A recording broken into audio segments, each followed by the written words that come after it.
Welcome back to The Yard. Once again, I'm your fill-in host, Marlon Gardner. Marcus Preciado is taking the day off, but that's okay. It's another beautiful day in Southern California. I want to give you a little update.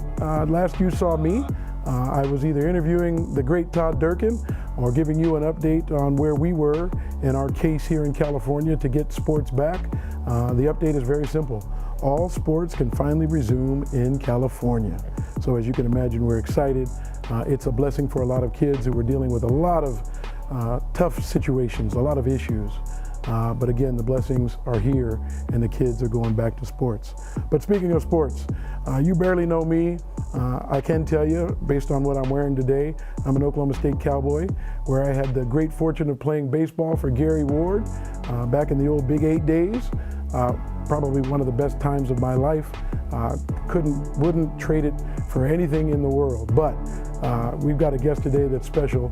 He made it a little farther than Oklahoma State. So I want to introduce him to you. Today with us on the yard is Fernando Cortez, former Major League Baseball player. Let's meet Fernando.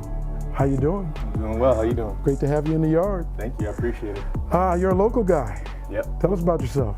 Local from San Diego. I'm talking local. So I played Little League down there.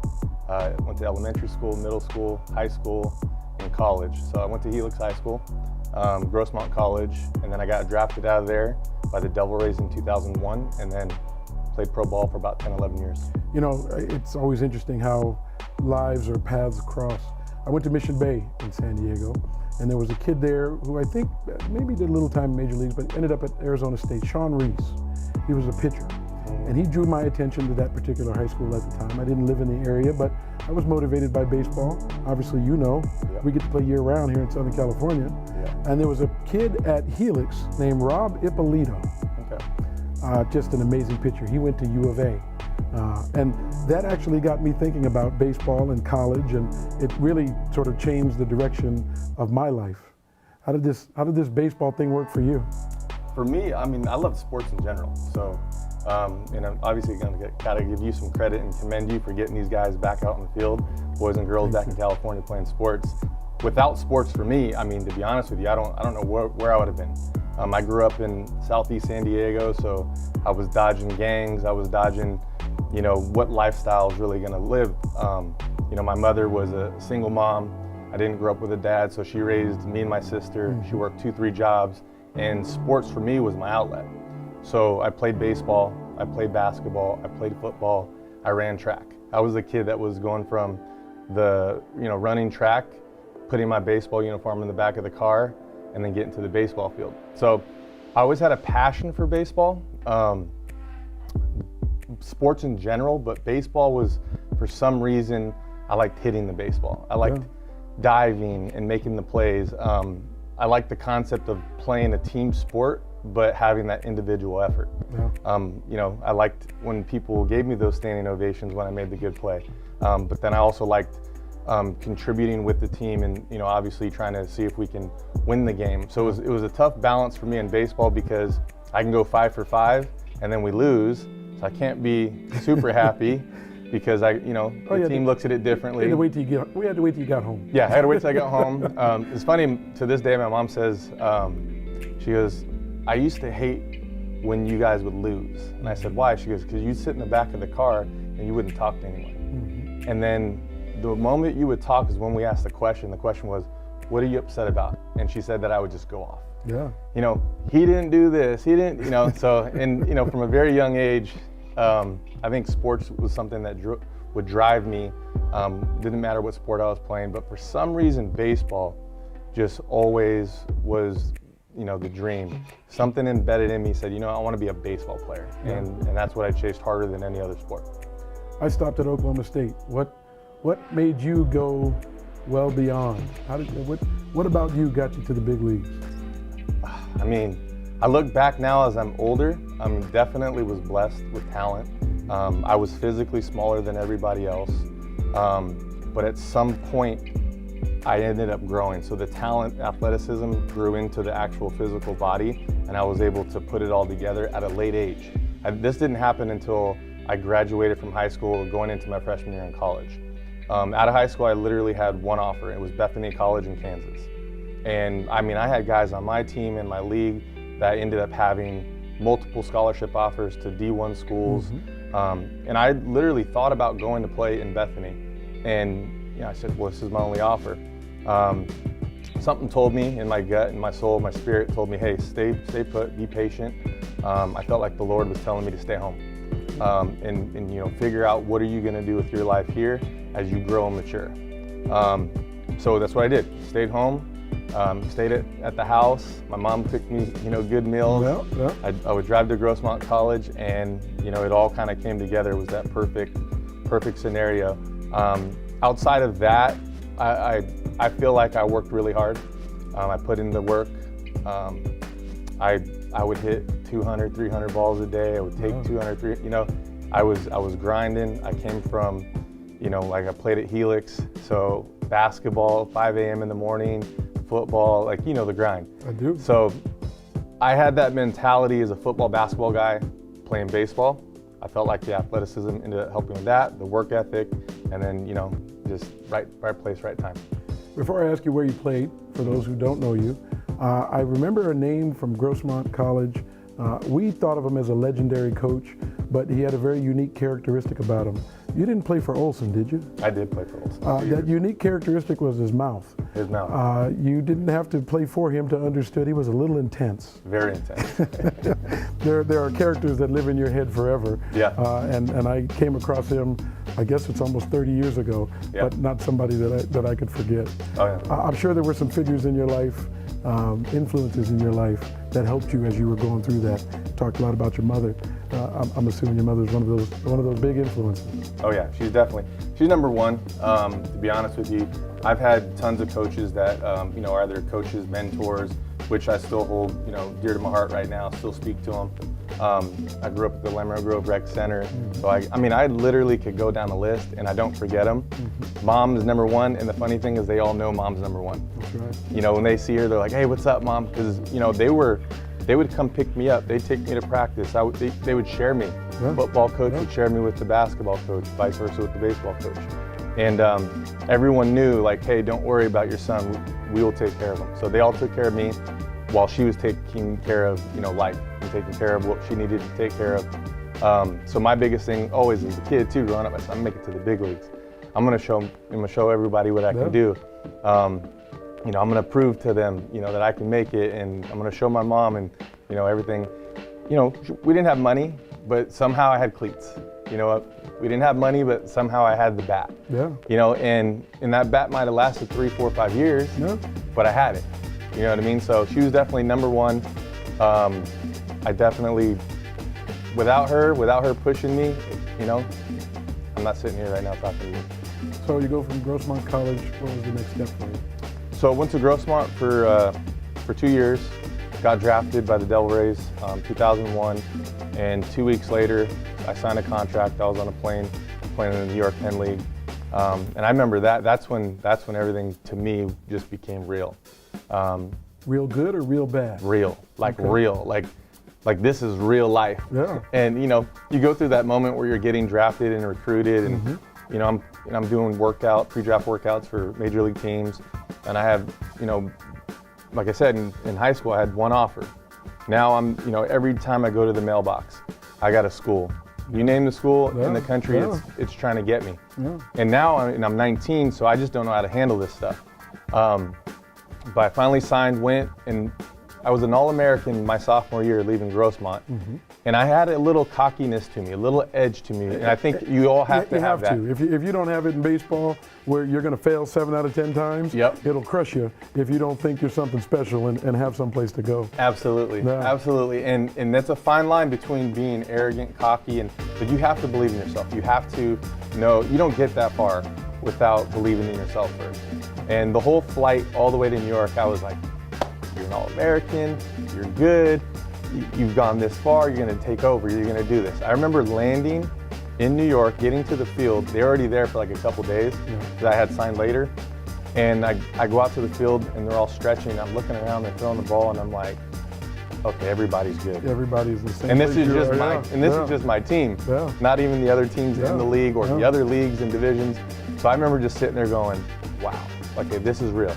This is when it came, fully around, and I said to myself, okay, I got to do something that is going to separate myself from all these other guys because they're all good. Yeah, well, I get it. And you're not getting mom's home cooking? Nope. You're upstate New York somewhere on your own for the first time. Poughkeepsie, New York. I'm from Brooklyn. Okay. I didn't even know a place called Poughkeepsie existed. Yep. When you live anywhere near the city, that's the only. My mom was born in Brooklyn. Brooklyn, that's the whole world. You knew though when you were there, and a little cocky, but meeting your match in a couple ways, you knew you weren't alone. Right. You knew the Lord was there with you. Absolutely. Yeah, that helps. I remember going to the Midwest for the first time from Southern California, and it's a different world. Mm-hmm. So I can't imagine the pressures of going across the country, playing baseball at a different level, using the wood bat for the first time. Mm-hmm. How was that early transition on your own? For me, honestly, the wood bat, the transition going into the pro atmosphere wasn't too tough for me because I had one of my best friends that I went to high school with, Trey Richards. His dad played for the Padres, Gene Richards, and he would drive me up to Lake Elsinore Storm. We'd go there on the weekends, and we'd go hit with the team on the field with the wood. We're swinging like 34, 31, Garrett Anderson bats, Tim Salmon, and so that part of it wasn't tough for me to adjust because I was around the locker room and I was swinging the wood, and I was taking infield with Mario Mendoza and all these guys that were, at these high levels and coaching these guys. For me, it was more so, not getting mom's home cooking, living in a host family, people, strangers. I don't even know who they are. I don't know where I'm at. And back then there's no iPhones and all this. Like the GPS, it doesn't work. You were just lost. You're just then. lost. And it's funny. And you talked about the Lord being there with you. That's actually the first time, outside of me knowing who God was and knowing that God existed, it was the first time ever that I actually had to find someone that wasn't physically there with me all the time to know that somebody was with me. And funny story is I hit a double to left center, round the second base one game, rolled my ankle. So they told me I was going to be out 5 to 6 weeks. It was a high third-degree ankle sprain, and I was hitting really well at the time. So I'm going through all the rehab. It's the first time I've ever been injured ever in my life. When you get injured as a kid, you put some dirt on it, it's on. No, high ankle sprain, I couldn't even do anything. You were out. So I'm getting treatment, stem work, getting the whole nine. And that's when I'm, now I'm searching. What am I doing with my life? Well, we had baseball chapel, and I didn't know what baseball chapel was. They said every Sunday morning we have baseball chapel. And I remember, this is crazy, but the guy would come in, he'd ask, hey guys, I'm having baseball chapel outside. And I'd look around the locker room and nobody would go. No one would go. And I don't know if it was the Lord telling me to go to baseball chapel because he wanted me to hear the word, or he was saying, hey man, you feel really bad for that guy because no one's going out there. And I felt bad because every time he would do it. So I said, I'll go. So I went outside, and it was like me and another person. And then I started going a little bit more, and I remember him saying, hey guys, I'm gonna do a breakfast in 3 days at this diner. Who wants to come? Not a single person raises their hand. So what do? Raise my hand. I gotta go. Yeah. I'm the only person that shows up to the diner in Poughkeepsie, New York, with this chaplain, right? Which, remember, I didn't know what baseball chapel was. So I'm sitting down from him, and we're just talking, and he's preaching to me, he's telling me all this, and I'm just 19 years old, I have no idea. All I know is I got a hurt ankle, and I asked him, hey, can the Lord heal my ankle? Yeah, that's right. Got a little greedy. But I wasn't saved then. I wasn't saved then. Okay. So this is just a person talking to him. I don't have no idea the implication of what I was asking. And I said, can the Lord heal my ankle? And he's like, yeah, absolutely. I said, okay. So well, I'll listen to everything you got to tell me. So he was telling me everything. So then I started asking questions. Well, I'm asking about creation. I'm asking about evolution. I'm asking all these other things that I always had questions to that really nobody gave me the answers to. And towards the end of it, I was like, okay, cool. We prayed, and then I'm getting in my host family's car, and I'm trying to leave to go to the stadium. And all of a sudden, I look over, and he's in the passenger seat. And I'm like, hey, and he goes, you want to give your life to the Lord? I said, okay. So I let him pray. We did the prayer. And to be honest with you, it was different because that's not it wasn't an altar call. It wasn't. But I remember driving back, and there was really like this peace over me. where it was like, you're fine. Yeah. You're in the middle of There you nowhere. go. You'll be fine. Your ankle will be fine. You're gonna be good. Everything is just gonna be perfectly okay. And it's funny because they said 5-6 weeks. I was out for 2.5 weeks. So I healed quicker. My first at bat back, I'm in Mahoney Valley, Ohio, like right outside of Akron. First at bat, I'm leading off the game. First pitch I see off the top of the wall, center field triple. Yeah. I'm just standing at third, wiping my pants off. And at that moment I said, it was real. Like, this is real. Yeah. So it's funny that you say that, like, in the middle of nowhere, you're in Poughkeepsie, but you weren't alone. I wasn't. But that's the first time I really felt like I really wasn't alone. Well, and you know, there's all different ways to find the Lord. I'm getting the sense that that was the Lord telling you needed to go in there. And I'm also getting the sense, and you know, I'm no one important, that there was no one else going in there because you needed that one-on-one time. You needed somebody to deliver you the message and know, again, in that unique situation that you're not alone. Yep. Well, obviously that helped. Your ankle healed. You're able to move on. You take the next step. Now you're in the big leagues. Where are you at? What are you doing? How's that work? How did it go?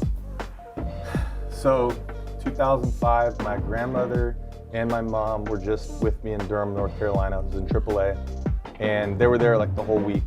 And the very last game that they were leaving, I go 0 for 5, 3 strikeouts. The last strikeout, I looked, ball way inside.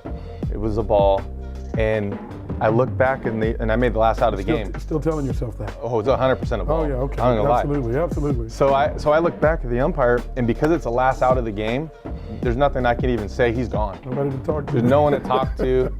So I go into my locker and I'm putting my stuff down, and then my manager calls me in and he's like, Cortez, come here. And he's like yelling. I'm like, oh great, 0 for 5, 3 strikeouts. And I'm hitting well at the time. That year I was having a great year. I started in AA and it was in AAA, hitting like 3-something. And he calls me in and he goes, did you really let a ball go for third strike to end the game? And I go, yeah. I go, Skip, like, it was a ball. And he goes, whatever. He goes, doesn't matter. And he pushes over a piece of paper. He goes, that's your itinerary. You're going to Chicago. Wow. And I go, what? I'm like, what? He goes, you're going to the big leagues. So to me, I mean, obviously I was happy. I'm going to the big leagues. That's my dream. But to me, I thought it was crazy. I went back to my locker. I wasn't even like jumping around. Yeah. I was in awe. Because I was in awe because it was one of these God moments again, where I was like, you're really gonna call me up when I went 0 for 5 with 3 strikeouts? Yeah. I've been begging for this for like 3 weeks, and I'm hitting 350, and I'm 10 for my last 20. Yeah. You wait till now. Yeah. So I thought it was kind of funny. And then I ended up leaving. Just like the Lord, they'll take you where you are. That's just where you happen to be. They still had a place for you. Absolutely. Yeah. So I got dressed, took a shower, went out to my truck, and I called my mom. And she had just landed back in California. And I had told her, I said, hey, I told about the game, went 0 for 5, 3 strikeouts. I said, but it doesn't matter. I said, I'm going to Chicago. What do you mean? I'm going to Chicago. I'm going to the big leagues. Yeah. And so I can hear her screaming on the side. And I'm just like, I got the phone like this on the side of the road. So I mean, it was great. It was obviously everything I ever dreamed of, hoped for, and prayed for. And I'll always remember it. Yeah. Tell me a little bit about your big league career. So big leagues, went up there, didn't get the type of opportunity I really wanted. Was 23 in the big leagues. I was a prospect, and I was really just kind of filling in and playing. Yeah. So for about 2.5 months, the general manager basically said, hey, look, we can't have you in the big leagues just sitting here. Yeah. You're not playing ball. You're not playing. They're like, you're a prospect. You got to go back down. So I was actually excited to get sent down the first time I was up. Yeah. Got sent down, first at bat, hit a home run. Okay. Whew. And I was like, feeling good. I was feeling good. All right. I was like, I just want to play. I can still do this. I had all this money and no play, or less money and play. And honestly, I was like, I want to play. Yeah. So I was like, oh, don't worry about it. It's fine. Lou Piniella had called me in the office. I said, can you just sign this real quick, my lineup card? Thank you. I got to go. See ya. And I wanted to play baseball. So did that, and I was with them for a couple of years. Got traded to the Royals. Went back to the big leagues with them. I was with the White Sox. Back to the Rays. So those 3 organizations, Rays, White Sox, and back then it was the Devil Rays. So Rays, White Sox, and Royals. Nice, nice. All right, so what can be a difficult time for big league people that get to the pinnacle, the best, group of people in the world at what they do. Talk about the transition. I heard the term bat flips to house flips. Talk about the transition. So bat flips to house flips. So in the name, instead of bat flipping homers and hits, now we're flipping houses. Okay. I always wanted to do real estate, even when I was in minor league baseball. Just didn't have the time. So as I got out of baseball, I had a couple odd-end jobs. And that's the crazy thing, is a lot of people don't know what to do when they're done playing whatever sport that they're playing. And you see this all the time. You see guys who are multimillionaires in basketball and football, and they have these issues because their identity always lied in that sport.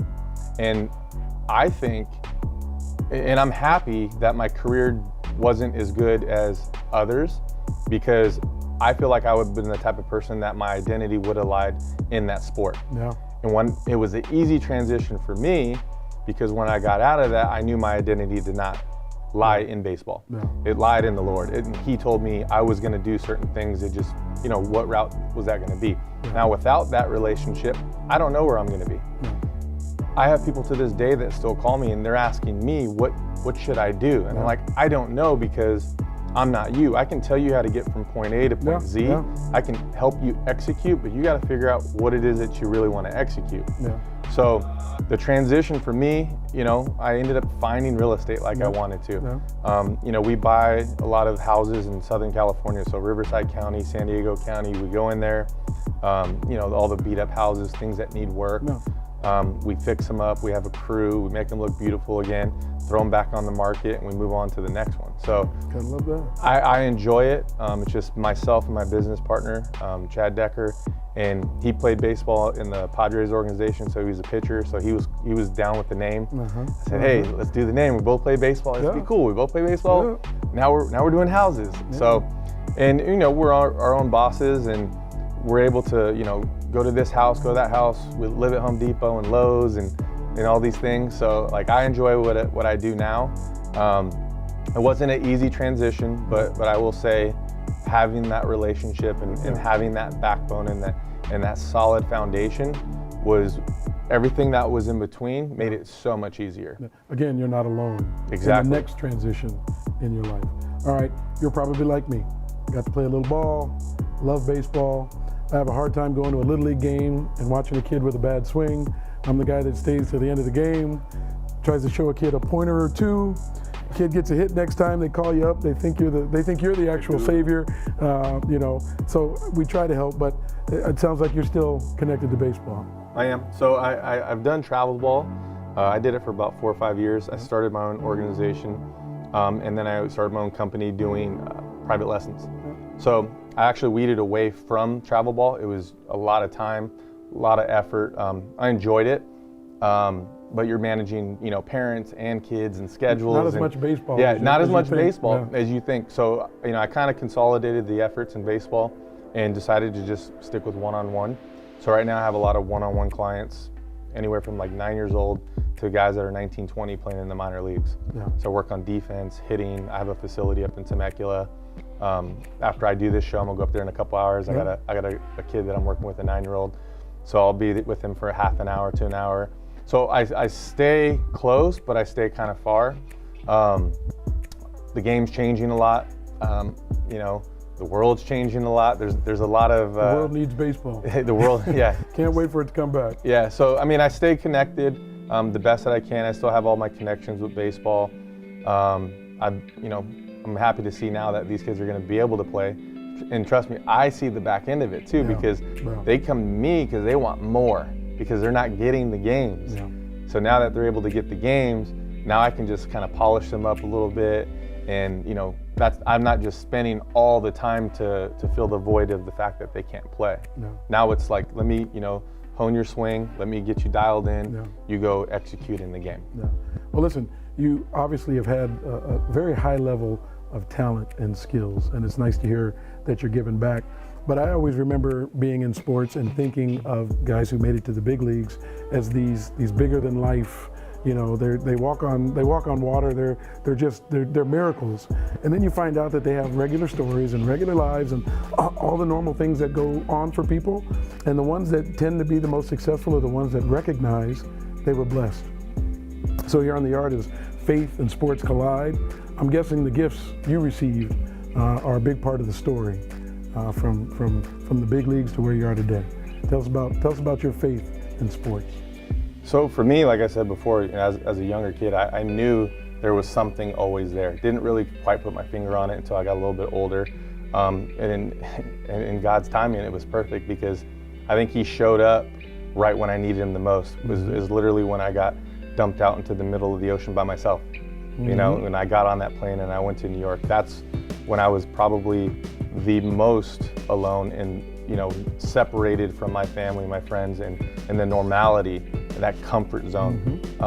So as uncomfortable as it was, showed up at the right time, and, you know, at that moment, it played a huge role throughout my whole career. And I could sit here and tell you every level I went to, and I can tell you those awe moments and those, you know, just those miracles, or what did Miles used to call those things something when they would just pop off. But I remember he used to say stuff like the woos. He used to call them the woos. Okay. I had so many woos, sitting on the bus going in the middle of somewhere, and I'd get a woo. Or you know, being able to go from this city to that city at just the right timing. I have a kid that sent me something on Facebook the other day. It's a picture of him and I the day I got called up to the big leagues the first time. He was a little kid. He was like 9 or 10. He found me on Facebook. He had the photo. He sent it to me. He said, "My dad found this." And I remember he came up to me in first class, first time I ever flew first class. He said, "Can I take a picture with you?" Because him and his dad were reading the newspaper, and they looked at me and they were like, "Is this you?" I said, "Yeah." They're like, "Oh, it's your first day?" He ends up sending me a photo of when him and I were, you know, 2005, and he was like 9 or 10. Now, fast forward, the kid is like a medical genius kid at Duke University. That's awesome. And I'm like, come on, this doesn't happen, you know what I mean? So just crazy stuff like that played a huge role in my life, especially throughout my whole career, and then obviously till today. Well, we're all blessed to have you here. We appreciate your story, Fernando. Glad you came to the Yard. Thank you. Appreciate your time. You know, listening to Fernando talk about his story and the transitions he had to make, one thing that certainly resonates for me is that when you need him, the Lord's always going to be there. Some people find him at different times, different places for different reasons. You just have to be willing to listen. You have to be willing to raise your hand when no one else wants to go with that strange guy that wants to talk to you. That strange guy could be your angel. That strange guy could be the one that introduces you to the Lord. So, if you don't already know him, be looking for it. If you do know him, share the gifts that we're all blessed with, and we all have them. When you recognize what they are, they get better when you're grateful from which they came. I want to thank you all for tuning into the Yard today. Look forward to having you guys back real soon. Thanks for watching.